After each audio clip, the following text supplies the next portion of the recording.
Most people don't lose because they are weak. They lose because they talk too much. You think sharing makes you closer. You think explaining makes you understood. You think being open makes you loved. But the wrong ears turn your truth into a weapon. The wrong heart turns your vulnerability into strategy. There are secrets that must stay guarded, not because you are afraid, but because you are wise.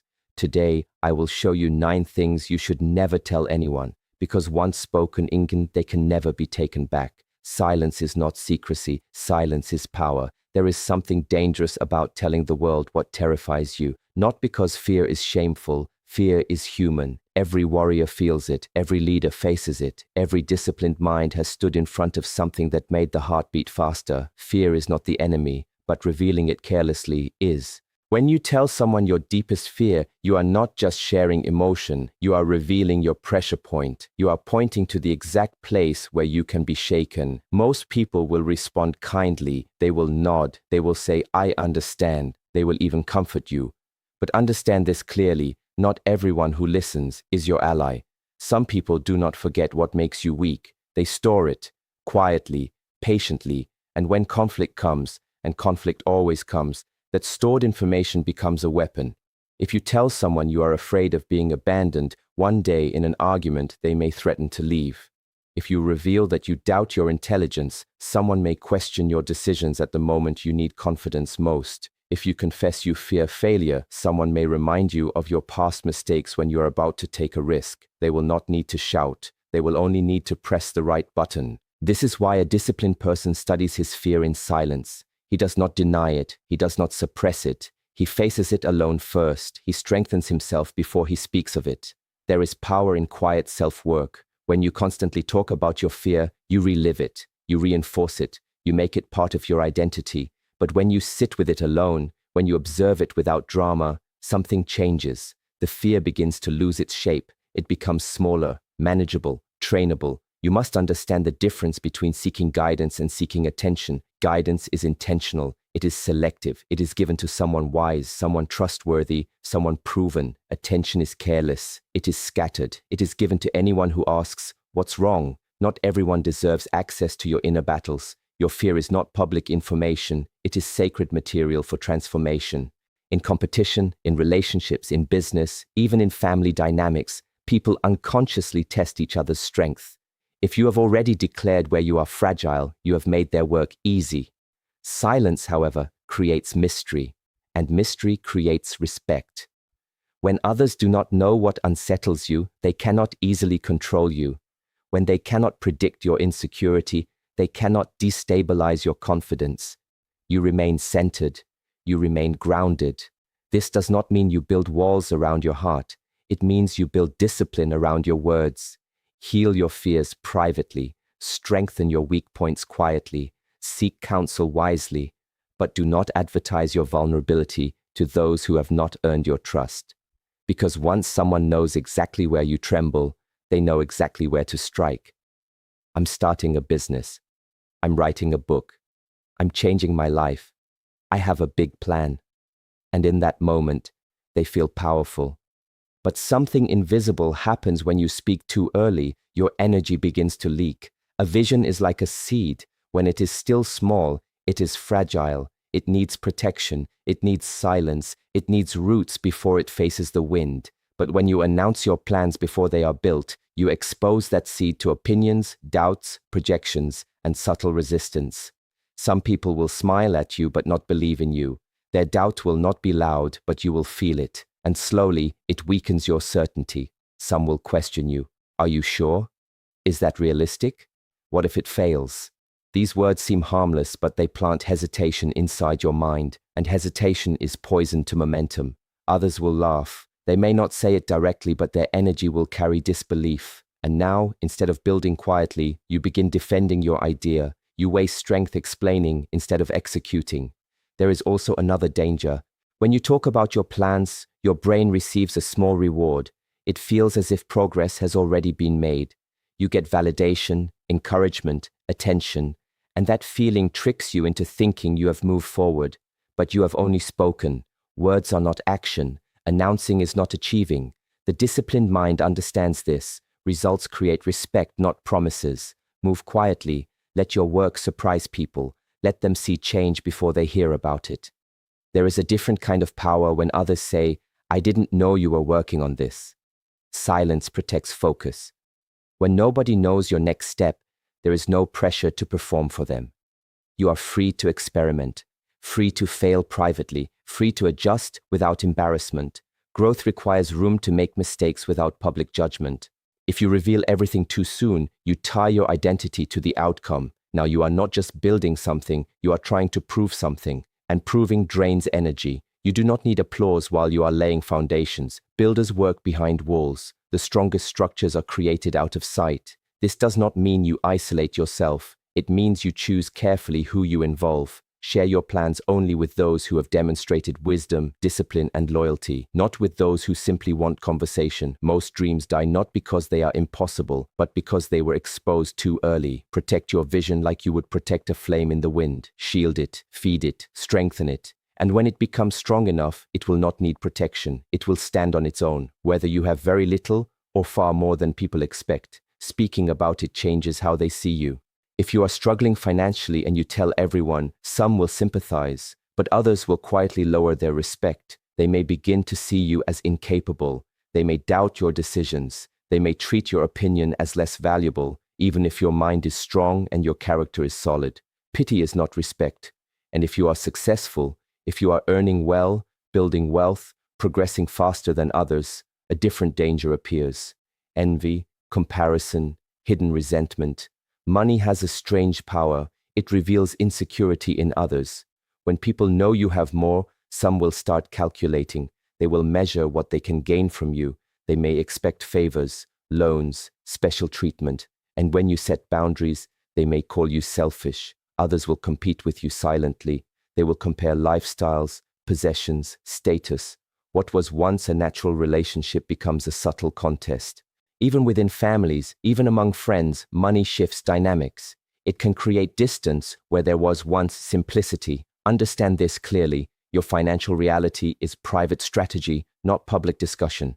When people cannot measure you by your money, they are forced to measure you by your character, by your discipline, by your integrity. This is how it should be. If you have little, move in silence and build. Let your progress speak when the time is right. Struggle is not shameful, but it is not something you need to broadcast. Work through it with dignity. If you have abundance, remain humble and discreet. Wealth that seeks attention invites unnecessary eyes, and unnecessary eyes invite unnecessary problems. The disciplined person does not attach identity to numbers. He does not use poverty as an excuse or wealth as an announcement. He understands that both states are temporary, both can change, and both attract reactions from others. There is also another layer to this. When people know your financial limits, they know how to pressure you. If they know you are desperate, they may exploit it. If they know you are comfortable, they may overcharge you, manipulate negotiations, or assume you will always cover the cost. Information about your finances gives others leverage, and leverage shifts power. True strength is quiet stability. Pay your bills, build your savings, invest in your growth. But do not make your bank account part of your personality. The more invisible your finances are, the freer you are. Free from judgment, free from expectation, free from envy. Move with humility when you have plenty. Move with dignity when you have little. Growth requires honesty with yourself. It requires you to look at your mistakes without excuses, without blaming others, without hiding from the truth. But there is a difference between self-reflection and public confession. Not everyone deserves access to your past. Many people believe that complete transparency is a virtue in every situation. They think that if they reveal every failure, every poor decision, every moment of weakness, they will be seen as authentic. And sometimes, in the right environment, with the right people, that honesty builds trust. But with the wrong people, it builds vulnerability. Some individuals do not listen to understand you, they listen to categorize you. The moment you reveal a serious mistake from your past, they place a label on you. And once a label is placed, it is very difficult to remove. You may have grown, you may have changed, you may have learned the lesson deeply, but in their mind, you are still the person who failed, who broke, who lost control. Worse than that, some people collect information. They store your confessions quietly, and when conflict arises, when competition appears, when resentment builds, they bring it back. You always do this. This is just like before. Remember when you failed? Your past becomes ammunition. Understand this clearly. Your mistakes are teachers, not trophies. They are tools for transformation, not stories for entertainment. There is wisdom in selective vulnerability. If you seek advice, go to someone who has proven maturity, someone who has shown discretion, someone who does not gossip, does not judge quickly, does not weaponize weakness. Speak to mentors, not spectators. Confession without discernment is exposure. There is also another danger. When you constantly retell your mistakes, you reinforce them in your identity. You begin to introduce yourself through your failures. I'm bad at relationships. I always mess things up. I'm not good with money. Each repetition strengthens the belief. At some point, you are no longer describing your past, you are programming your future. A disciplined mind learns the lesson once and then moves forward quietly. It does not need to repeatedly reopen the wound. It does not need everyone to witness the scar. Your growth is sacred. Protect it. You are not required to explain your entire history to anyone who asks. Privacy is not dishonesty. It is maturity. When you correct your behavior, improve your habits, and rise stronger, let people see the new version of you without knowing every detail of the old one. Let your present conduct redefine you. You do not owe the world a full report of your failures. Learn deeply, transform completely, but choose carefully who hears the story. Strategy is quiet by nature. When you are planning your next move in business, in your career, in relationships, even in personal growth, it is tempting to speak about it. You want reassurance, you want validation, you want to feel supported. But the moment you reveal your strategy, you reduce its power. If others know your next step, they can prepare against it. In business, competitors adjust. In the workplace, colleagues position themselves differently. In social circles, people react in subtle ways to protect their own interests. Even those who do not wish you harm may unconsciously act in ways that interfere with your path. Not everyone thinks like you. Not everyone wants the same outcome you want. When you show your entire blueprint, you remove the element of surprise. And surprise is strength. Consider this carefully. The strongest moves in history were rarely announced before they were executed. Preparation happened in silence. Adjustment happened in privacy.